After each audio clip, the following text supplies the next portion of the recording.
കേരളത്തിലാണ് ഈ പാചകവാതക പ്രതിസന്ധി രൂക്ഷമാണ് എന്ന രീതിയിലുള്ള ഒരു ക്യാമ്പയിൻ കഴിഞ്ഞ 2 ദിവസമായി നടത്തുന്നത്. ഇതിന് പിന്നിൽ ഹോട്ടൽ ആൻഡ് റെസ്റ്റോറൻറ്റ് അസോസിയേഷനും കേരളത്തിലെ ചില മാധ്യമങ്ങളുമാണ് എന്ന് പറയാതിരിക്കാൻ വയ്യ. കാരണം ഇവരാണ് പാചകവാതക പ്രതിസന്ധി തുടരുന്നു, ഞങ്ങളുടെ കീഴിലുള്ള ഏതാണ്ട് 50% ഹോട്ടലുകളും പൂട്ടിയിടുന്നു, തുറന്നു കിടക്കുന്ന ഹോട്ടലുകളിൽ തന്നെ 50% മെനുകളും ഇല്ല, മെനു വെട്ടിക്കുറയ്ക്കുന്നു, ഇങ്ങനെയൊക്കെയുള്ള വാർത്തകൾ മാധ്യമങ്ങൾക്ക് നൽകി ഇവിടെ വെറുതെ ഒരു ക്ഷാമം സൃഷ്ടിച്ചെടുക്കുകയാണ്. ഗാർഹിക മേഖലയിൽ ഇങ്ങനെ ഒരു പ്രചരണമൊന്നും കാണുന്നില്ല. പക്ഷേ ഹോട്ടൽ മേഖലയിൽ ഇങ്ങനെ നമ്മൾ യാത്ര ചെയ്യുന്നവരാണല്ലോ, നമ്മൾ കാണുന്ന ഹോട്ടലുകളൊന്നും പൂട്ടിക്കിടക്കുന്നില്ല, നമ്മൾ പോകുന്ന ഹോട്ടലുകളിലൊന്നും മെനു വെട്ടിക്കുറച്ചിട്ടുമില്ല. പിന്നെ ഈ എങ്ങനെയാണ് ഈ പറയുന്ന ഹോട്ടലുകളെ ആസ്പദമാക്കിക്കൊണ്ട് നമ്മൾ മാധ്യമങ്ങളിൽ കാണുന്ന മാധ്യമ പ്രതിനിധികളുമെല്ലാം ഹോട്ടലിൽ പോയിട്ടാണ് അവിടെ ഉടമയുടെ ബൈറ്റ് എടുത്തതിന് ശേഷം പറയുകയാണ് കേരളത്തിൽ പാചകവാതക പ്രതിസന്ധിയെന്ന്.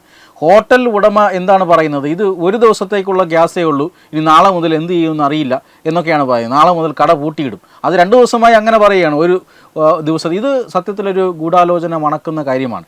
കേരളത്തിൽ പാചകവാതക പ്രതിസന്ധി ഉണ്ട് എങ്കിൽ അത് വാർത്തയാക്കപ്പെടണം, അത് തീർച്ചയായും അത് വാർത്തയാകും. പക്ഷേ ആ പാചകവാതക പ്രതിസന്ധി നമ്മൾ എവിടെ നിന്നാണ് റിപ്പോർട്ട് ചെയ്യുന്നത്? കേരളത്തിൽ അംഗീകൃത ഡീലർമാരുണ്ട്, പാചകവാതക കമ്പനികളുടെ ഓഫീസുകളുണ്ട്, അംഗീകൃത ഡീലർമാരുണ്ട്, ഏജൻസികളുണ്ട്, ഗ്രാമനഗരങ്ങളിലെല്ലാം നിരവധി ഏജൻസികളുണ്ട്.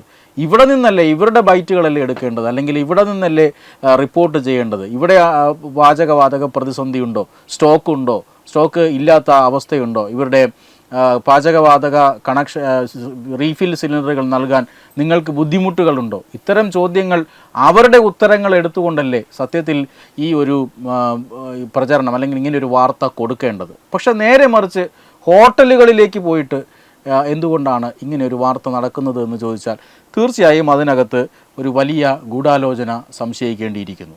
ശരിക്കും ഈ ഗൂഢാലോചന കൊണ്ട് ഉദ്ദേശിക്കുന്നത് എന്താണ്? കാര്യം ഇത് നമുക്കറിയാം, ഈ വലിയ പ്രതിസന്ധി ഇല്ലെങ്കിൽ ഇതൊക്കെ പരിഹരിക്കപ്പെടുമെന്നറിയാം.